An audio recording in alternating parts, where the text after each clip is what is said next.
എല്ലാവർക്കും ബിപ്പീസ് ഹൗസിൻ്റെ പുതിയൊരു വീഡിയോയിലേക്ക് സ്വാഗതം. ഇന്ന് നമുക്ക് ചോറിൻ്റെ കൂടെ കൂട്ടാൻ പറ്റിയ ഒരു അടിപൊളി ഫ്രൈ ഉണ്ടാക്കിയാലോ.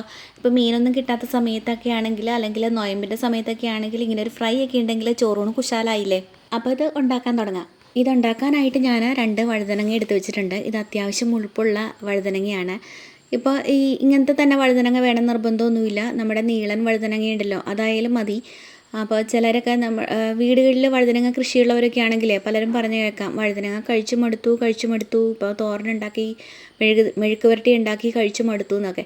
അപ്പോൾ ആ നീളൻ വഴുതനങ്ങയാണെങ്കിലും ഇതുണ്ടാക്കാൻ നല്ലതാണ്. നീളത്തിലോ എങ്ങനെയെങ്കിലും കട്ട് ചെയ്തെടുക്കുക. ഞാനിതിപ്പം റൗണ്ട് ഷേപ്പിലുള്ള വഴുതനങ്ങ ആയതുകൊണ്ട് റൗണ്ട് ഷേപ്പിൽ തന്നെ മുറിച്ചെടുക്കുന്നതേ ഉള്ളൂ. അപ്പോൾ നീളൻ വഴുതനങ്ങയൊക്കെ ആണെങ്കിൽ നീളത്തിൽ മുറിച്ചെടുക്കാം.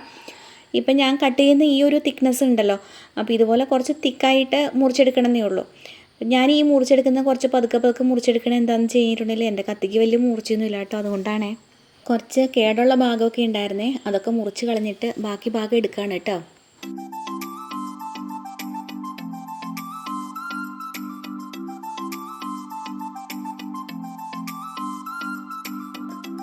അങ്ങനെ ഇത് മുഴുവൻ ഞാൻ കട്ട് ചെയ്ത് വെച്ചിട്ടുണ്ട്. ഇനി വേറൊരു പാത്രത്തിലേക്ക് 3/4 ടീസ്പൂൺ ഉപ്പ്, 2 ടീസ്പൂൺ മുളക് പൊടി, 1/2 ടീസ്പൂൺ മഞ്ഞൾപ്പൊടി, 1/2 ടീസ്പൂൺ ഗരം മസാല, 1/4 ടീസ്പൂൺ കുരുമുളക് പൊടി, 2 ടീസ്പൂൺ ജിഞ്ചർ ഗാർലിക് പേസ്റ്റ്, ഇത്രയും ചേർത്ത് കൊടുത്തിട്ട് ഒരിത്തിരി എണ്ണ, ഒരു 1.5 ടീസ്പൂണോളം മതിയാകും, ചേർത്തിട്ട് ഒന്ന് ഇളക്കി കൊടുക്കുക. ഈ എണ്ണ ഒഴിച്ച് കുഴയ്ക്കുന്ന ആ ഒരു നനവുണ്ടല്ലോ, അത് പോരാ. ഒരു ഇത്തിരിയൂടെ ഈ മസാല ഒന്ന് കുഴഞ്ഞിരിക്കണം. അതിന് വേണ്ടിയിട്ട് അല്പം വെള്ളം കൂടി ഒഴിച്ചിട്ട് ഒന്നുകൂടി ഒന്ന് കുഴച്ചെടുക്കണം.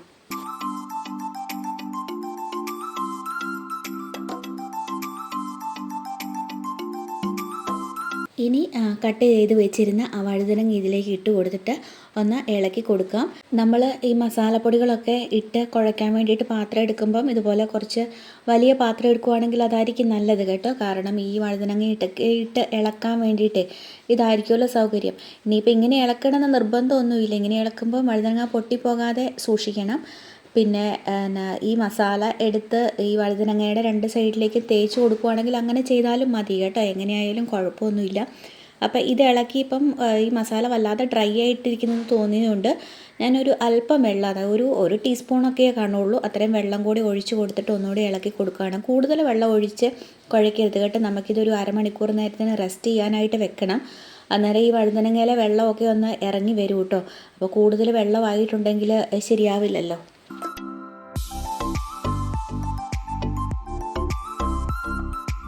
അപ്പോൾ ഞാൻ കുഴച്ച് കഴിഞ്ഞിട്ടുണ്ട്. വഴുതനങ്ങയുടെ എല്ലാ സൈഡിലും മസാല ആയിട്ടുണ്ട്.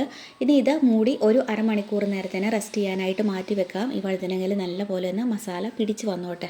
അപ്പോൾ അരമണിക്കൂറിന് ശേഷം ഇത് തുറന്ന് നോക്കിയപ്പോഴുണ്ടല്ലോ, ഈ വഴുതനങ്ങയിലെ വെള്ളമൊക്കെ കുറച്ചൊന്ന് ഇറങ്ങി വന്ന് കുറച്ചുകൂടി ഒരു നനവൊന്ന് കൂടിയിട്ടുണ്ട്. അപ്പോൾ ഇത് ഒന്നുകൂടി ഒന്ന് ചുമ്മാ ഇളക്കി കൊടുക്കാം.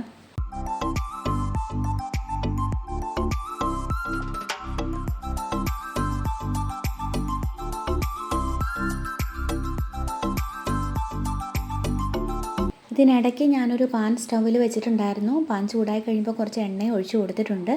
എണ്ണ ചൂടായിട്ടുണ്ട് നല്ലപോലെ, അതുകൊണ്ട് വഴുതനങ്ങ വെച്ച് കൊടുക്കാം.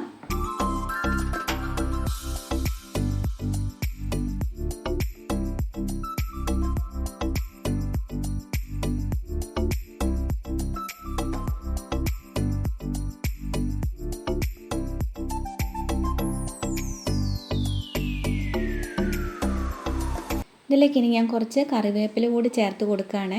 കറിവേപ്പില കുറച്ച് കൂടുതൽ അങ്ങ് വിതറിയിട്ട് കൊടുക്കുന്നുണ്ട്, നല്ല ടേസ്റ്റ് കൂടും കേട്ടോ.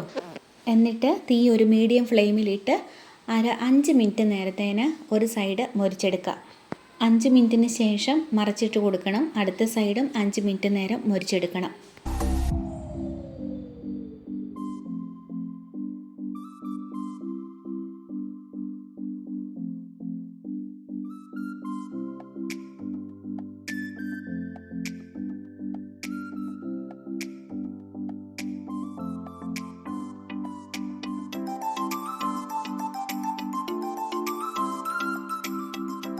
അടുത്ത 5 മിനിറ്റിന് ശേഷം നമുക്കിത് വാങ്ങിയെടുക്കാം.